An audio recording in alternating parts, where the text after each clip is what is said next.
कि हमें 15,000 एकड़ जमीन का हिसाब दीजिए। हमारे बाप दादाओं ने आपको 15,000 एकड़ जमीन दिया है, आपने मात्र 3,000 एकड़ में काम किया है, बाकी में हम लैला मजनू के पार्क बनाने जमीन नहीं दिए हैं। हम वो बात कहने आए हैं जो बात कहने से अर्जुन मुंडा, सुदेश महतो, बाबूलाल मरांडी और हेमंत सोरेन की हालत खराब हो जाती है। हम गांधी को मानते हैं, गांधी के आदर्शों को मानते हैं, लेकिन गांधी को हर चीज नहीं। मेरी उम्र 29 साल है, कोई कहेगा कि एक गाने मारेंगे तो 8 बजे भैया नहीं होगा। तो मेरी बातें लग रही कि नहीं लड़का भड़का रहा है, कोई नहीं भड़का रहे हैं। 77 में मारे गए शक्तिनाथ महतो, 87 में मारे गए निर्मल दास, 7 में मारे गए सुनील। मार तो रहे ही है, क्या हम कुछ नहीं भड़का रहे हैं, असलियत बता रहे हैं। आपको गर्दन छोटा छोटा के मारिए रहा है, कौन दुनिया में है आप? 77 में कोयला माफियाओं ने मारा, उसमें टाटा का रोल था, टाटा के सीएम का। आज हम खड़े होकर 1000 बार बोले हैं, टाटा सिसवा में भी टाटा है, टाटा के जीएम ने पैसा दिया था मारने के लिए। 77 में शहीद शक्तिनाथ महतो को मारा गया, गठबंधन के गोली मारा गया। 87 आपको मालूम है निर्मल दास, क्या कारण था? झारखंड का तो मटर था ही, सुवर्ण रेखा नदी बहुउद्देशीय परियोजना, कंपनी का रोल वहां भी था। सुनील महतो को मारा गया, उसमें भी बहुत सारे लोगों ने नया नया तर्क दिया। ठीक है, आप खारिज नहीं कर सकते हैं, लेकिन आपको यह भी मानना होगा कि सुनील दा 1 सप्ताह के अंदर केंद्र में कोयला मंत्री बनते। तो अगर कोयला मंत्री बनते तो पैंट में 1 नंबर माफिया लोग करता कि नहीं करता? हल्के में मत लीजिए, गुरु जी जेल में थे, जेएनएम के सबसे बड़े लीडर होते सुनील महतो, शायद सीएम का फेस भी होते, मुख्यमंत्री का फेस होते सुनील महतो। गुरु जी जेल में थे, मुख्यमंत्री का फेस होते सुनील महतो। आसान नहीं है इस मौत को समझना। 77 में मारे गए, 87 में भी मारे गए और 2007 में भी मारे गए, 27 में भी मारे जाएंगे। आपका मौत रुका नहीं है। आपको जो कह रहा है ना कि लड़का भड़का रहा है, वो अपना रोटी सेक रहा है, हम असलियत बता रहे हैं। 2027 में मारे जाओगे और 47 में मारे जाओगे। लिख लो 27 में मारे जाओगे, 47 में मारे जाओगे। लेकिन आप अगर मारे जाते हो, आंसू मत बहाना, काउंटर करना।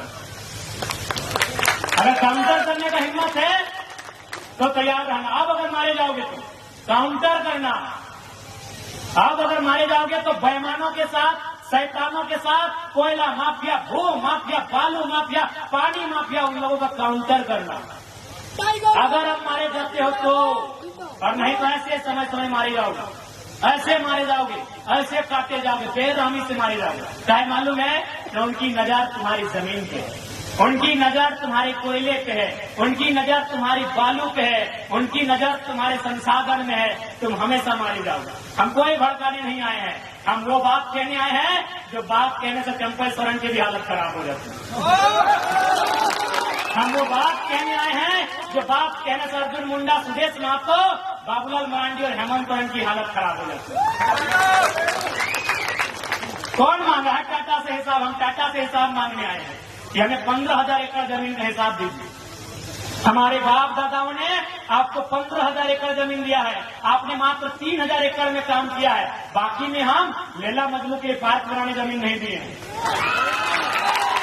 हमने रियल एस्टेट को बेचने के लिए जमीन नहीं दिया है। हमने बांग्लादेश से आए लोगों को और गैर झारखंडियों को बसाने के लिए जमीन नहीं दिया है।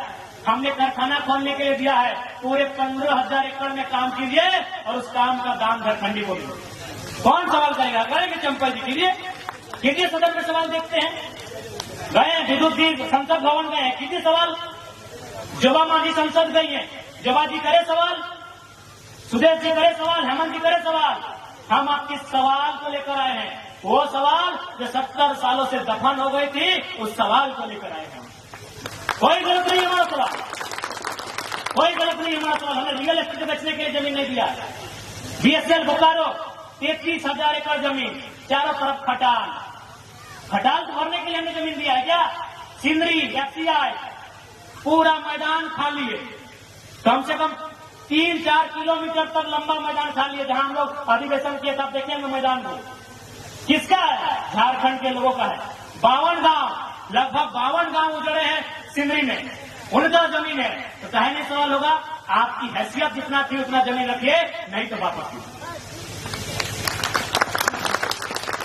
तभी हम मानेंगे ये किसानों का देश है, तभी मानेंगे ये महात्मा गांधी का देश है, तभी मानेंगे भगत सिंह का देश है। और नहीं तो चीख चीख के कहेंगे ये फिलियम ये जनरल डायर का देश है, ये चार्लिन क्या बोलते हैं उनका देश है। जब गांधी के विचारों को मानेंगे तो हम क्यों मानेंगे? केवल अब कंपनी की बात करते हैं। आप हाथ से जंगल उजाड़ दिए, हजारों आदिवासी को वहां से विस्थापित कर दिए। आज भी जनरल डायर जिंदा है। आज भी जनरल डायर इन हवाओं में, इन वादियों में सत्ता में भी जिंदा है। जनरल डायर सत्ता में जिंदा है। आप उधम सिंह कब बन रहे हैं, ये तैयारी आपकी है। अच्छा, अभी एक मेडलिस्ट हमारी बहाल हो गई। क्या लगता है इसमें राजनीति नहीं है? हाँ, ये इस विषय पे हम बात नहीं कर रहे हैं। या तो सोनाथ जीतती या तो रजत जीतती। और किनको तकलीफ थी? जो सत्ता में बैठे हैं। क्यों? तो कुछ दिन पहले वो सत्ता से पिट के गई है, उसका जोरदार नाम होता है। एक एंगल आप इसको तराशिए, वहां पर 1% ही तराशिए, लेकिन इस एंगल को तराशना होगा कि जो 4 को उठा के एक दिन में पटकती है और फाइनल के दिन ड्रॉकआउट हो जाती है। मजाक नहीं है मेरे साथ में। एक आप दक्षिण भारत में एक फिल्म देखे होंगे, एक मिस यूनिवर्स का कंपटीशन था। जो लड़की जीतने वाले थे उसको बोले हरा दो, उसका जो गुल्ला था वो उसको हराइए, उसको हरा दिया गया था। ये ओलंपिक में भी और खेल में भी सब कुछ हो सकता है। ज्यादा नहीं कहेंगे बिल्कुल। आपको थोड़ा सा एंगल तराशना हो, क्योंकि वो इस देश से पिट के गई थी, इस देश की सड़कों से घिसट के गई थी। आज अगर वो ओलंपिक से मेडल लेके आती तो वो बादशाह बन गया। और ये शायद कुछ लोगों को मंजूर नहीं था। अब वो कौन लोग हैं आपका पता। इसलिए ये जो आवाज आई है, ये आवाज गलत नहीं है। थोड़ा तरीका हमारा बोलने का हो सकता है एग्रेसिव। अब 29 साल के हैं तो क्या भाई भगत सिंह की उम्र में गांधी जैसा बात थोड़ी कर पाएंगे। हम गांधी को मानते हैं, गांधी के आदर्शों को मानते हैं, लेकिन गांधी को हर चीज को नहीं। मेरी उम्र 29 साल है। कोई कहेगा कि एक गाने मारेंगे तो 8 महीने नहीं होगा। हम गांधी के विचारों को मानते हैं, लेकिन 60% जिस उम्र में है शायद संभव नहीं है। हो सकता है मेरी बात करने का लहजा थोड़ा एग्रेसिव होगा, स्वाभाविक है। जिस उम्र में होगा, हम भी दादाजी की उम्र में आ जाएंगे तो हम भी प्यार से बात करेंगे, हम भी नॉर्मल बात करेंगे। लेकिन अभी मेरा उम्र है और आग्रह करेंगे इस उम्र के इस तूफान को, इस आंधी को रोकिए मत, साथ दीजिए, फिर देखिए होता क्या है। क्या होता हो तो दिखा है ना। बन्ना गुप्ता अनिता दीदी का जमीन हड़प रहा था ना, कौन मान नहीं मान रहा है। खाली हमने इतना ही कहा था, नवीन ने बात हुई थी कि बोल दीजिए कि हम पुलिया पार कर रहे हैं। बन्ना गुप्ता अपना टेंट उठा के भागा कि नहीं। और हम खाली एक मैसेज दिए कि हम पुलिया पार कर रहे हैं, हमारा आ जाते तो क्या होता। क्या लगता है? अरे आपकी ताकत बन क्या है? एक बार भरोसा जताइए, आपकी ताकत बनने में हम लोग कहीं कमी नहीं होगी। क्या होगा? गोली खाएंगे। हम तो कह रहे हैं, हम तो स्वीकार कर रहे हैं। हमारे कॉर्पोरेट के दलाल हमें गोली मारे, तमाम कंपनियों के दलाल हमें गोली मारे, तमाम ब्यूरोक्रेट में जो भ्रष्टाचार अधिकारी बैठे हैं वो हमारी मौत की साजिश रचे। हमने कब मना किया? लेकिन एक शर्त है, हमारी मौत हो जाए तो मातम मत मनाइएगा, चिता बाद में जलाइएगा, पहले उनके हौसले को जलाइएगा। लिस्ट कर लीजिएगा, लिस्ट कर लीजिएगा। जैसे चांडिल डैम, आपको मालूम है कि चांडिल डैम की समस्या किसके कारण है? किस पदाधिकारी में, किस ऑफिसर के कारण चांडिल डैम की समस्या है? लेके डूब जाइएगा। ये हमारी चिता में बिल्कुल किसी को नहीं कर सकता नहीं है। 10 दिन पड़ा रहेगा, 10 दिन बर्फ में डाल के रखिएगा। 1 महीना बदबू मारेगा हमारी बॉडी से, मारने दीजिएगा। हमारा बॉडी सड़ जाए, सड़ने दीजिएगा। लेकिन सच में अगर गुस्सा लगे तो उनके हौसले को जला के जाइएगा, चिता जलाने।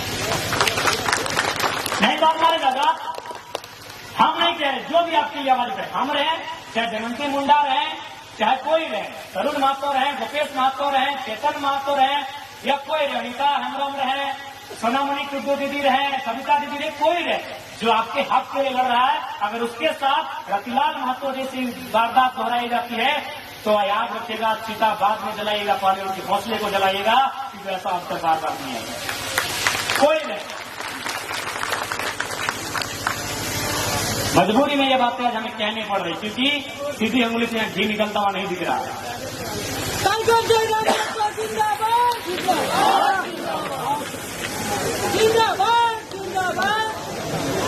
और अंत में इतना ही कहेंगे कि आज की जो हमारी लड़ाई है वो किसी व्यक्ति से नहीं है, किसी राज्य से नहीं है, किसी लोग से नहीं है। हमारी लड़ाई है उनसे जो हमारी जमीनों में हमारे सर पे चढ़ के हमारा शोषण कर रहे हैं। हमारी लड़ाई उनसे है।